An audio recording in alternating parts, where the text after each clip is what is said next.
जबलपुर के जिला अधिवक्ता संघ चुनाव सत्र 2026-28 के तहत 20 जुलाई को सुबह 10:30 बजे से शाम 5 बजे तक मतदान की तिथि निर्धारित की गई थी। हालांकि मतदान स्थल पर अत्यधिक अव्यवस्था उत्पन्न होने के कारण निष्पक्ष चुनाव प्रक्रिया बाधित हुई। मतदान स्थल पर मतदाताओं की अप्रत्याशित रूप से अधिक संख्या के चलते उत्पन्न स्थितियों को देखते हुए निष्पक्ष चुनाव पर सवाल खड़े हो गए, जिसके बाद उम्मीदवारों और अधिवक्ताओं ने इस संबंध में आपत्ति दर्ज कराई।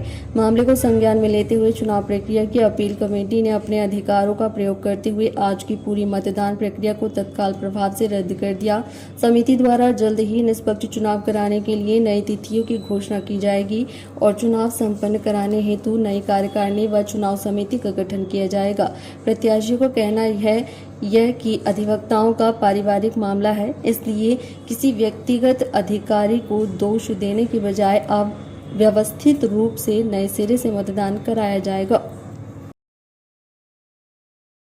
जिला अधिवक्ता संघ चुनाव सत्र 2026-28 के लिए आज 20 जुलाई को सुबह 10:30 बजे से 5 बजे का मतदान तिथि का निर्धारण हुआ था, लेकिन इतनी अव्यवस्थाएं थी जिससे ऐसा महसूस हुआ कि निष्पक्ष चुनाव होना संभव नहीं है।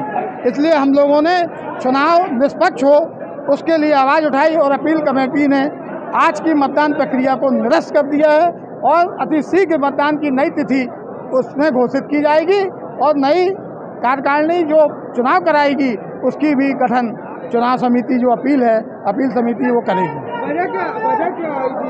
वजह ये समझ में आई, चूँकि हम लोग तो प्रत्याशी हैं, हमें अपने चुनाव अधिकारी पे पूर्ण विश्वास है, लेकिन स्थितियाँ क्या निर्मित हुई कि अव्यवस्थाएँ फैल गईं और उसको हमें लगता है हमारे चुनाव अधिकारी और समिति भाप नहीं पाए कि मतदान इतना अधिक संख्या में होना है।